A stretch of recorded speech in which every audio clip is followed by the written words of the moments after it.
رسول اللہ صلی اللہ علیہ وسلم فرمایا کرتے تھے اکثروا ذکر ہذم اللذات، اکثروا ذکر ہذم اللذات، لذتوں کو چھڑا دینے والی چیز موت، اس کا تذکرہ کثرت سے کیا کرو، اس کا تذکرہ کثرت سے کیا کرو، اس سے نسلیں بنتی ہیں، اس سے قوموں کی تعمیر ہوا کرتی ہے، اس سے انسان بنا کرتا ہے۔ یہ وہ چیز ہے جو ہر حال میں اسے جرائم سے بچا سکتی ہے اور اسے بد اخلاقی سے روک سکتی ہے۔ اکثروا ذکر ہذم اللذات، کیا پتہ، کیا خبر، کیا پتہ، کیا خبر کہ صبح یہاں ہے اور شام من و من مٹی کے نیچے ہے، شام یہاں ہے اور صبح من و من مٹی کے نیچے ہے۔ فضا میں رکھا چراغ ہے بھائی، یہ زندگی تو ایک جھونکی کی ہے، فضا میں رکھا چراغ ہے، ایک جھونکی کی دیر ہے، پانی کا بلبلا ہے، کیا اعتماد کر سکتا ہے آدمی، کیا بھروسہ کر سکتا ہے کب پھٹ جائے؟ یہ تو سارے بہانے ہیں بھائی، یوں ہو گیا تو مر گیا۔ حضرت اسرائیل علیہ السلام نے اللہ سے کہا اللہ اتنی مشکل ذمہ داری، جان لے جاؤں گا، لوگ کوستے چلے جائیں گے، ہمارا آدمی لے گیا۔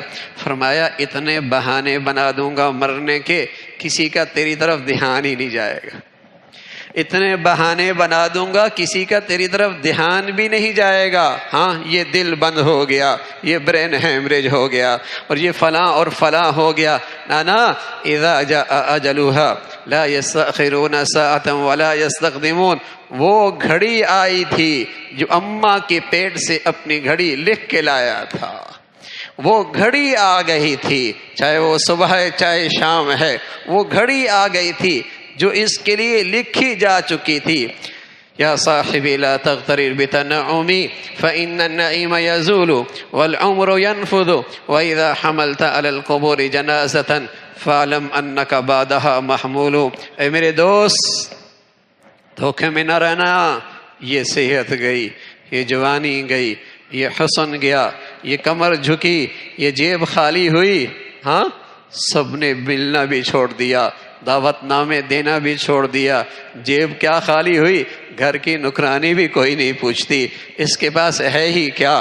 یا صاحبی لا تغترر بتنعمی، یہ حسن گیا، یہ بالوں کی چمک گئی، یہ رخسار کی خوبصورت گئی، یہ کمر کی پختگی گئی، کمر جھکی، گھٹنے درد ہوئے، جیب خالی ہوئی۔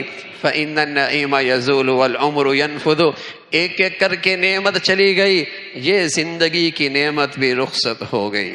وَإِذَا حَمَلْتَ عَلَى الْقُبُورِ جَنَازَةً فَاعْلَمْ أَنَّكَ بَعْدَهَا مَحْمُولٌ، جب کسی مسافر کو دیکھو اپنے گھر جا رہا ہے، اپنے اصلی وطن جا رہا ہے اور دنیا والے اسے کندھے پہ اٹھا کے لے کے جا رہے ہیں، تو ذرا تصور کرو کل دنیا والے اسی بے بسی کے عالم میں تنوی بھی اٹھا کے لے جائیں گے۔ دیر سویر ہے بھائی، بیٹھے سب لونچ میں ہیں، کس کی پرواز کب آتی ہے؟ آنے کی ترتیب تو ہے، اماں ابا پہلے آتے ہیں، جانے کی ترتیب کوئی نہیں۔ بوڑھا بیمار پڑا ہوا ہے، جوان بیٹا پہلے رخصت ہو رہا ہے، بوڑھی ماں ابھی انتظار میں ہے، جوان بیٹی پہلی رخصت ہو رہی ہے۔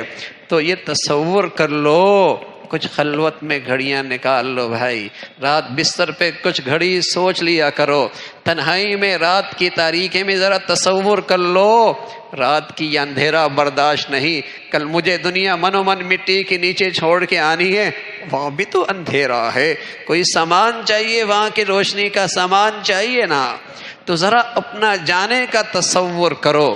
یہ انسان کی تعمیر کا سب سے بنیادی نسخہ اور پتھر ہے۔